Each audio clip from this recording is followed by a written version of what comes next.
con los niños, con los adultos, por debido a que lo que uno puede encontrar desde el punto de vista cardiovascular es diametralmente distinto.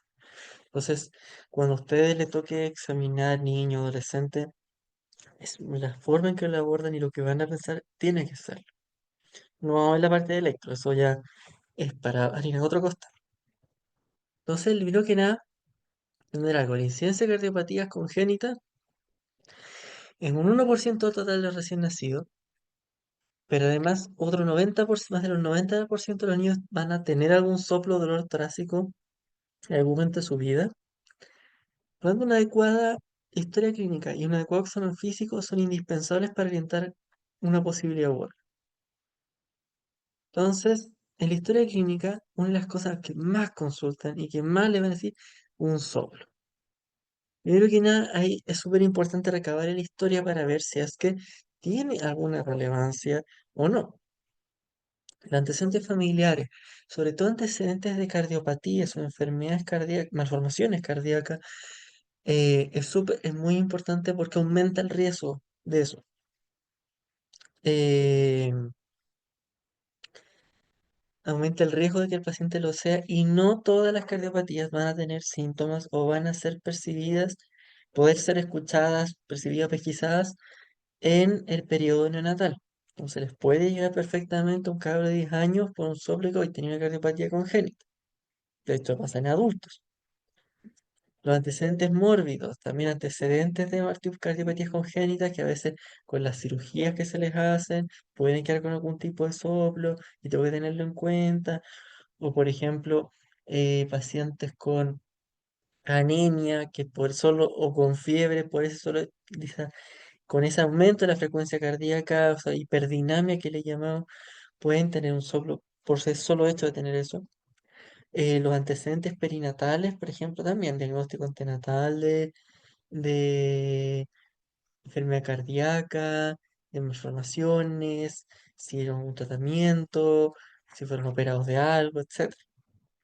Y la historia actual, este soplo, hace cuánto vienen percibiendo, la intensidad, si viene asociado a otros síntomas como disnea, síncope, etcétera. La disminución de la capacidad funcional. Entonces el examen físico, ahí yo voy a ir en cambio a buscar los signos vitales, uno siendo los más importantes, la presión arterial, por ejemplo, la frecuencia cardíaca. En la inspección no es mucho lo que voy a ver, salvo en niños delgados, que a lo mejor puedo percibir eh, puedo ver como el choque como la punta del corazón en la pared torácica, o también a veces se puede observar este latido en la zona del epigastrio, pero eso en general no es algo que uno sí o sí va a encontrar. En la palpación, uno de repente buscar el choque de la punta que recordemos que puede ir cambiando, irse cada vez yéndose más hacia la axila, por decirlo con el paso de la edad. En los niños más chicos el corazón tiende a estar más desviado como hacia derecha, de cierto punto. La percusión también no es mucha la información que vamos a sacar, salvo de repente que uno a veces pudiera delimitar el corazón o cosas así. Pero aquí lo más importante en el examen cardiovascular es justamente el SOP, la ocultación. Los ruidos cardíacos, si hay, por ejemplo, un refuerzo del tercer o cuarto ruido, que eso me puede hablar, por ejemplo, de hipertensión pulmonar o de congestión, en el sentido de que tengo cierta insuficiencia cardíaca, en las características del soplo, la intensidad, que a lo mejor si ustedes ya tuvieron semiología con algún cardiólogo o alguien que le hizo esa clase, uno clasifica el soplo por intensidad de 1 a 6. Entonces, y ahí también la palpación tiene un rol de la presencia de frémito, que es como sentir esta vibración a causa del soplo al palparlo. Predominio en el cual foco escultatorio, que se aplican exactamente los mismos que en el adulto. El tiempo en el que ocurre, si es al inicio, al medio o al final de la sístole, y si se irradia hacia alguna otra parte. O sea, si ustedes en alguna otra zona del tórax escuchan también ese soplo. Siempre los signos vitales, recordemos que los niños va cambiando con la edad. Entonces, la frecuencia cardíaca, la presión arterial y la frecuencia respiratoria es importante tenerlos en cuenta acorde a la edad para poder así hacer una idea si esto es realmente alterado o no. El niño, ojalá la inspección en decúbito, sin ropa, ponemos el estado general. Por ejemplo, si se ve en buenas condiciones o mal, o por ejemplo enfermo, fenotipo del paciente, por ejemplo, de repente un paciente con trisomía 21, ese síndrome de Down, tiene más riesgo de enfermedades cardíacas por ese solo hecho.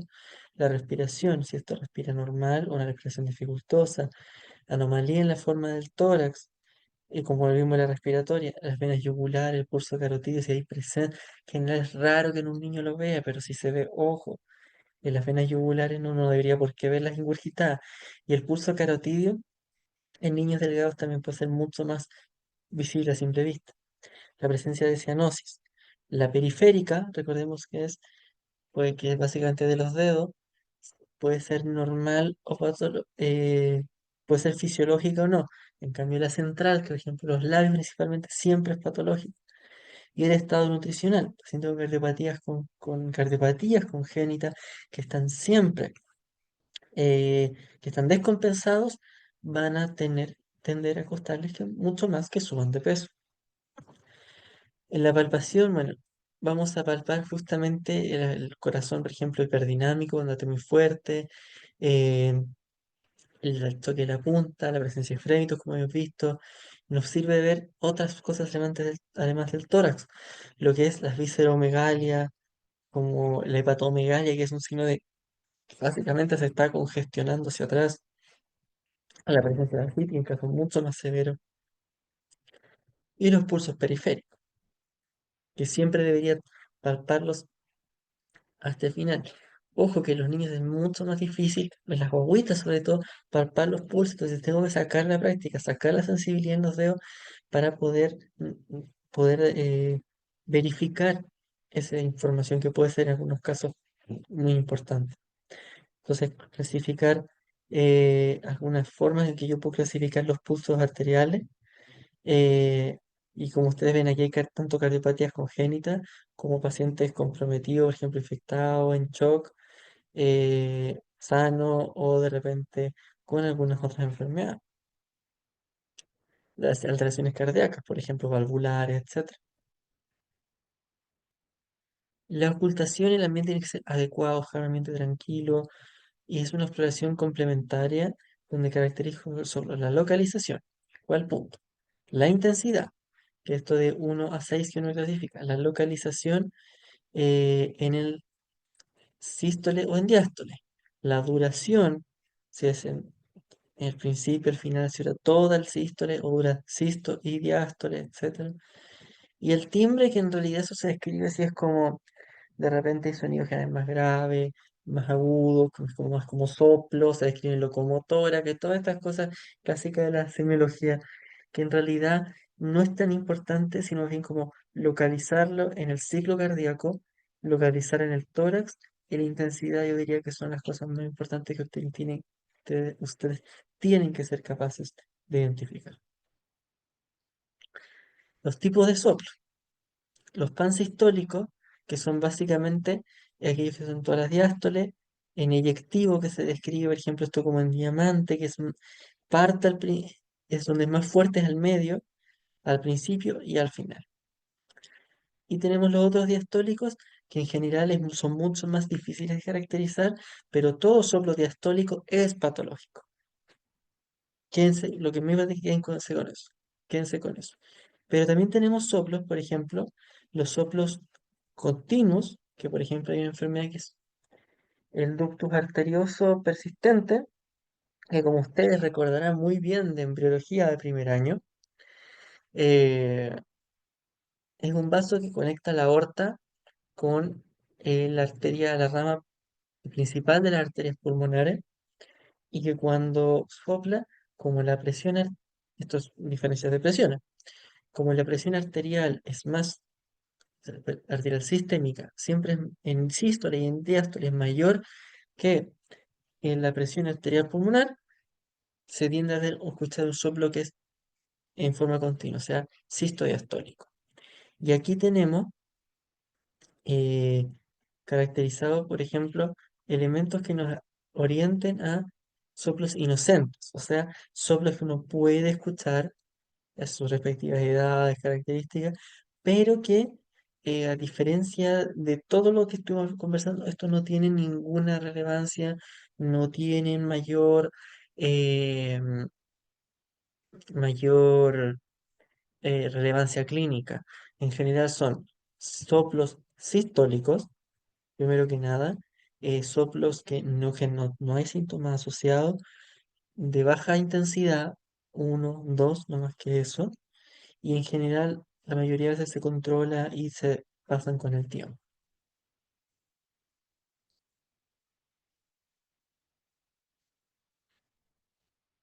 El dolor torácico es un 0,3 o 0,6% de las consultas en algún servicio de urgencia. En general, a nivel pediátrico es mucho menos si uno lo compara a adultos, mucho, mucho menos. Y la gran mayoría no tiene relevancia clínica. O sea, a diferencia del adulto, que lo que primero va a ser a descartar es algo cardíaco, aquí lo último que se le va a ocurrir es algo cardíaco, siendo que lo primero que vas a pensar, de uno debería pensar, es en algo osteomuscular. Pero algunas características, hay que en ese sentido siempre precisar qué patologías pueden tener un significado real y cuáles no. Entonces, por ejemplo, causas del dolor torácico que podríamos encontrar son muchas. Las principales, musculoesquelética, pero también puede respiratoria como la tos o derrames pleurales, que sobre todo se asocian a tope inspiratorio, o sea que duele al respirar más profundo, o el neumotórax, o el TEP, que es que es mucho más súbito el dolor, reflujo gastroesofágico, que sobre todo ocurre en las mañanas, que se alivia con la alimentación, o el cuerpo extraño esofágico, que al igual que el neumotórax es algo mucho más de inicio brusco y que hay algún antecedente.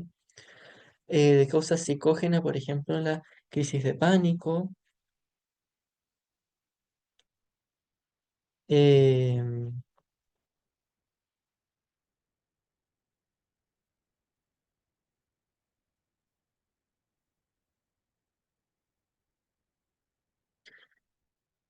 el crisis de pánico, causas cardíacas como disfunción ventricular, ahí recién, cardiopatías congénitas, alteraciones de las valvulares, las, por ejemplo, la cocaína es súper frecuente que puede hacer, de que puede producir espasmo de las arterias coronarias o sobredosis simpático miméticos como la pseudoefedrina, que es un clásico que va en algunos jarabes para todo antialérgico que no se debe usar en niños, pericarditis, que es un dolor torácico que puede ser bien intenso, pero que se debe, por ejemplo, al inclinarse hacia adelante, etc. Entonces es súper importante cómo se ve el niño. O sea, un niño que se ve bien tranquilo entre todo, ya con eso me puedo quedar bastante tranquilo de que no es algo relevante.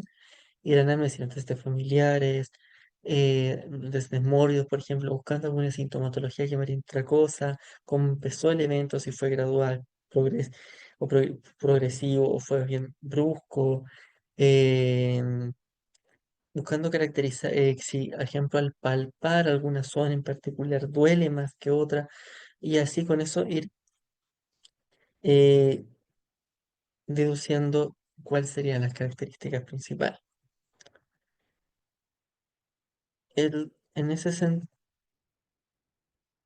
entonces, en el caso del dolor torácico, bueno, hay justamente la inspección, lo mismo cómo se ve el niño, si se ve apremiado, si se ve tranquilo dentro de todo, la palpación, si hay puntos dolorosos que me pueden apoyar cuando yo examino al niño, y la ocultación, tanto respiratoria como cardíaca, buscando, teniendo en cuenta que las causas principales de dolor torácico en niños no son cardiovasculares.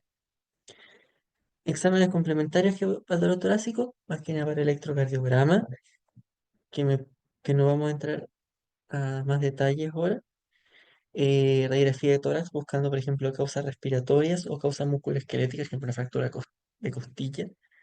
Y exámenes de laboratorio eh, rara vez nos va a servir de algo, y lo que principalmente vamos a ver, por ejemplo, la ecocardiografía es cuando queremos alguna malformación cardíaca o de repente derrame pericárdico, que nos pudiera, pensando que nos pudiera explicar eh, las causas del dolor.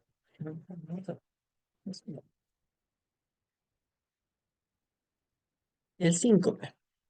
El síncope es básica, es algo bastante frecuente, quizás más de alguno de ustedes los ha tenido. Y el síncope, como eh, lo definimos como una pérdida, una pérdida aguda del tono de la conciencia con recuperación ad íntegro. El presíncope es aquel que, fondo, no hay una pérdida de la conciencia como tal, pero que tiene síntomas bastante parecidos. Finalmente, los mareos que en realidad son sensación como nauseosa, como pérdida de equilibrio, que puede ser de múltiples causas.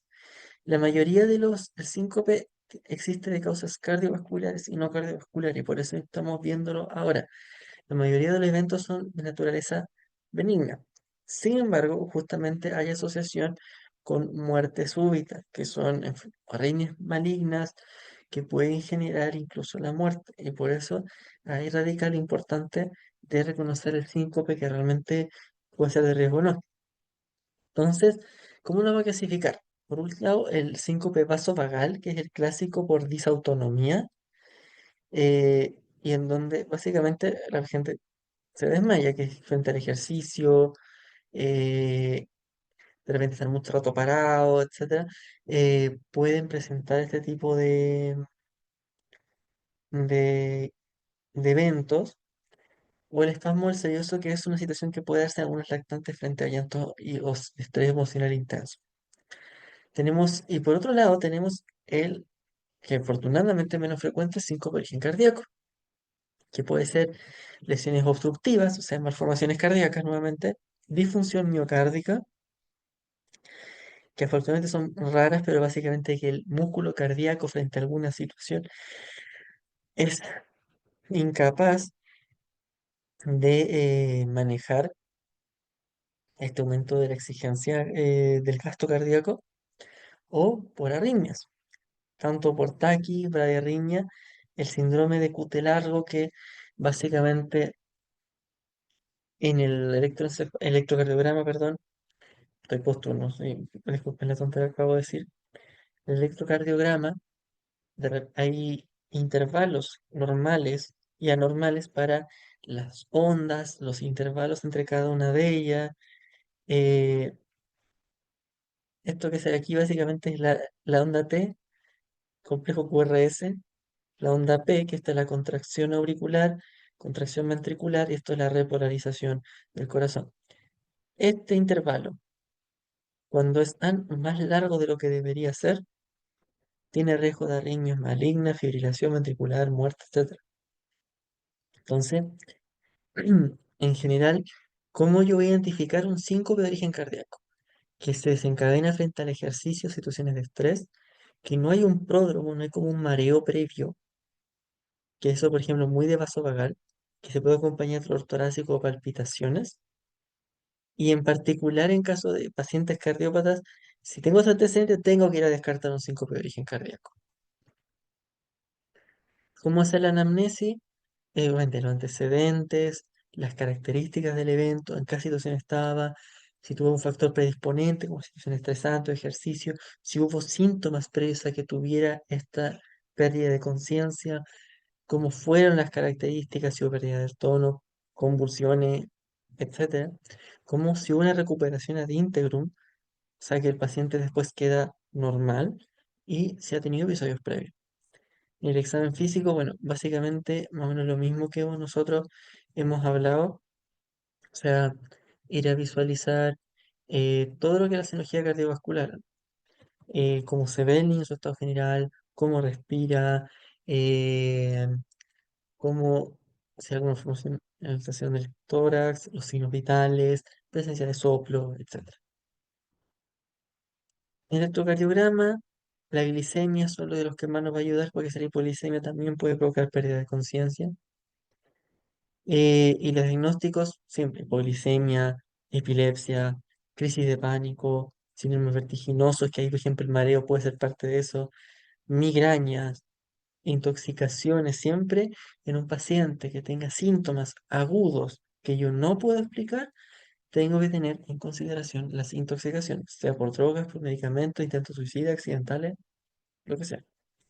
Y el TEC, lo que se puede ver asociado a pérdida de conciencia, pérdida del tono, etcétera. Y que puede, y en general ahí es el, el antecedente situacional, o sea, cómo se dio, lo que más nos orienta.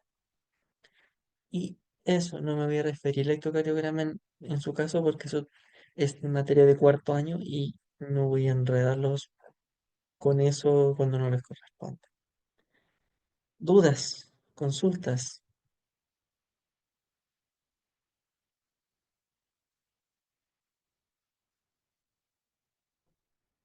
Hola, por mi parte ninguna.